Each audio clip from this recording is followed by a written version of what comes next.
what's up? It's Angie B, and welcome to the Exodus Group channel, where we are empowering those who have been shunned from high control religions. As you know, I grew up in Jehovah's Witness, and I have had the pleasure, I guess, of empowering my life and living the best life ever after leaving the cult. Because you know, when you're in a high control religion, they tell you you will never live a better life than with them. So we're here to help you, empower you, and change your mindset to change your life so that you can leave that cult easily and freely, mentally and emotionally. So today we are talking about something that I wish I knew when I was in the organization or getting out of the organization. For me personally, y'all, I definitely took about a 15-year tour of just meandering, that's the word, meandering around and figuring out myself. And I wish I would have known a couple of these things, because it really would have helped me just move forward a little bit easier, I guess. And these are things that we do not study in the organization, like at all. We do not study this stuff in the organization. So definitely want to make sure that we do it, because it helps with our mindset. It helps make you stronger. And it really helps you set boundaries. Like, really coming out of the organization, for the one thing I will say is this will help you set some boundaries in your life. All right, let's get started. Let's just get started. So the first thing I would say that you need to study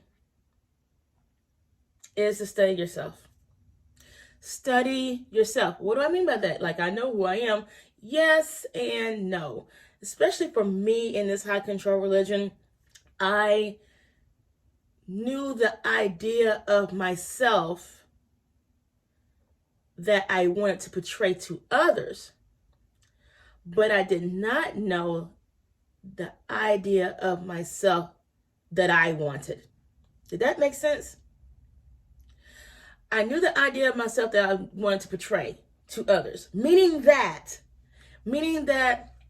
I knew what they expected of me. I knew they expected me to be a pioneer. I knew they expected me to marry a circuit overseer. I knew they expected me to be all of this. So therefore, I did those things. I knew they expected me to be also to be a special pioneer and serve where the need was great. That's what they expected of me. But what did I expect of myself? So here I am living this life that would make everybody else happy, and never really ever asked myself, hey, what do you want? Huh? What do you want? What? What do you want? What was going to make you happy? What is going to make you happy? Does this make you happy? Does knocking on doors make you happy? Now, when I was in, of course, I would tell people, yes, I am very happy, yada, yada, yada. Who really likes going out in field service? Really? Who really likes going out in field service? Like, for me personally, I like the accolades of going out in field service. I like the, hey, you did a great job and you brought so-and-so in and da-da-da. I like all that. But no one really likes getting doors slammed in their face for no reason and being told that you're being in a cult every day, all day. Like, no one does. So get to know yourself and release people's expectations of you.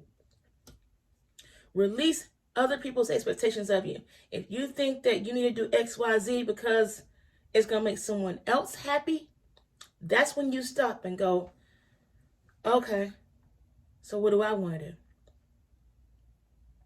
And this is a painful process, because you're going to really disappoint other people. But at the same time, When you disappoint, and I'm putting disappoint in quotation marks because really in most cases, they have no reason for you to do such things besides to make them happy or for them to use you. It's a manipulation tactic. It's legit a manipulation tactic because if you do this for me, then I want to do it. And that's the only reason why you quote unquote disappoint that person. So, yeah, figure out what you want to do. Sit down with yourself. And if you say, I need to do XYZ for so and so, stop and say, hey, do I want to do it? No, you don't have to. Figure out what you want to do. Figure out what's going to make you happy. Yes, you're going to make some people sad in the end, but you know what? This is your life, not theirs. And you will find plenty of other people in your life that will be happy because you yourself did it. You yourself did what you wanted to do.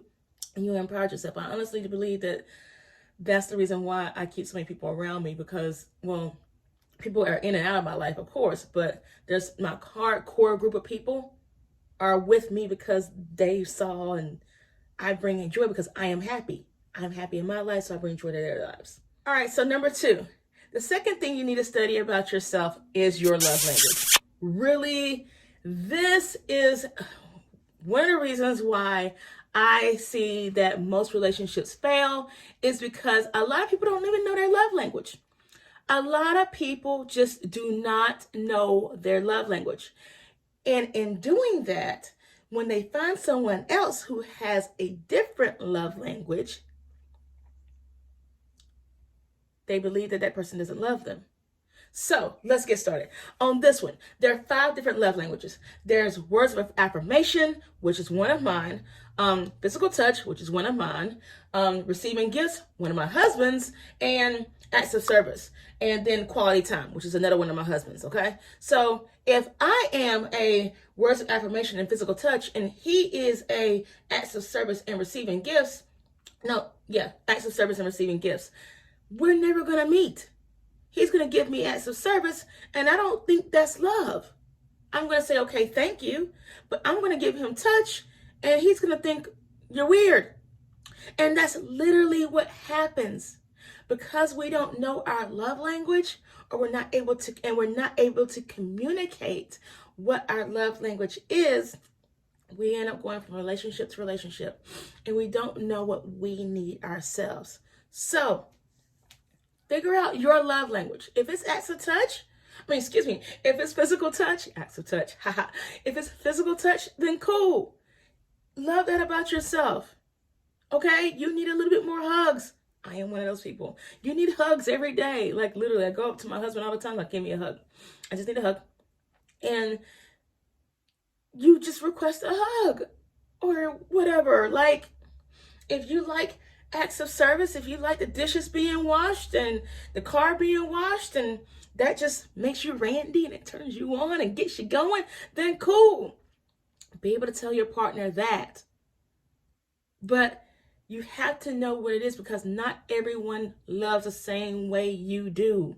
No, not everyone does. And there's different ways that everybody does this.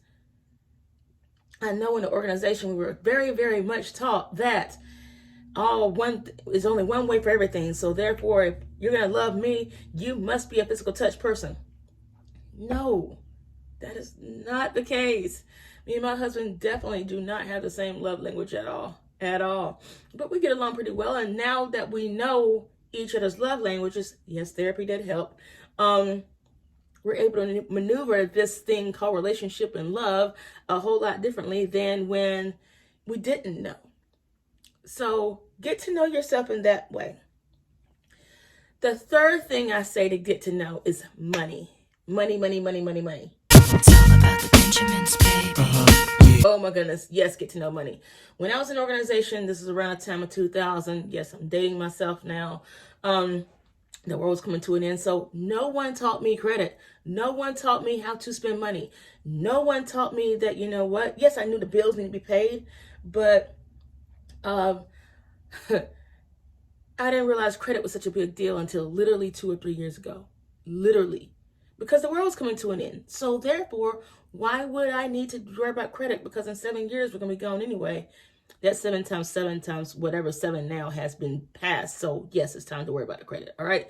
Literally. So definitely study credit, study money, study how you like to make money.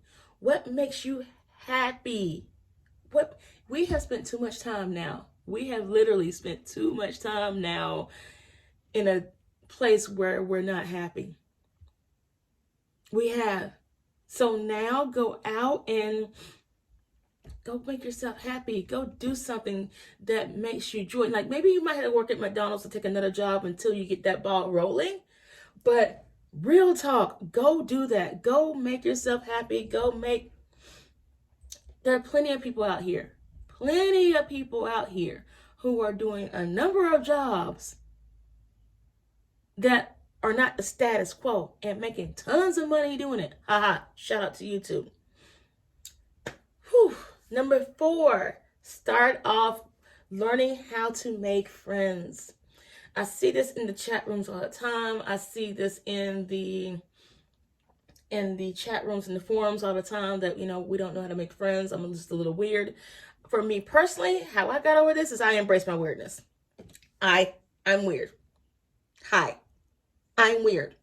And yes, even to this day, I still have people think that I'm weird and like, but you know what? That's just me. That is just me. And I have to enjoy that. Like I just do. And if you can't get to that and then maybe I'm not your cup of tea. And yes, that goes back into, hey, I'm not being accepted again. But at the same time, that is also, I accept myself a whole lot more. And I'm not changing myself for anyone. Excuse me. I'm not changing myself for anyone because this is a part of me. I'm a little weird. And, okay.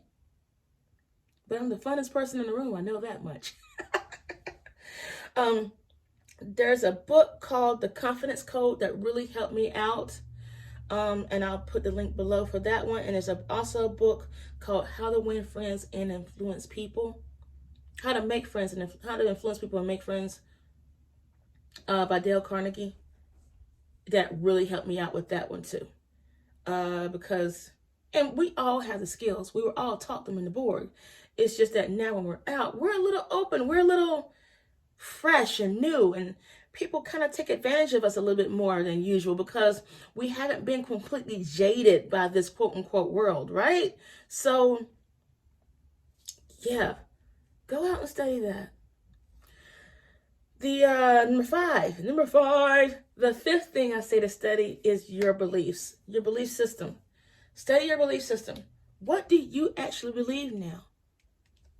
What feels right for you? You now have the freedom to get more information and say, hey, do I like that? Does that make sense to me? For me personally, I believe in all religions. Like, I just do. Like, I believe in a lot of gods and, yeah, a lot of mythology and stuff like that. I love mythology. I love the study of mythology and how we all just, every country has their own.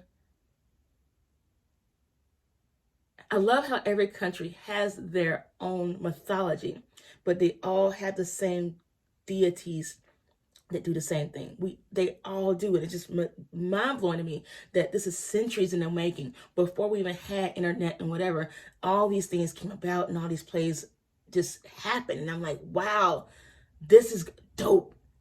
That's what I study. What I believe. I've studied African religions. I studied Buddha. I studied Hinduism. I studied Christianity. I don't particularly like Christianity anymore. That's just me personally. But in my study, the African deities and African religions and Buddhism and Hindu, I kind of do a mix of all of those and make me. Yes, I'm weird. And so what?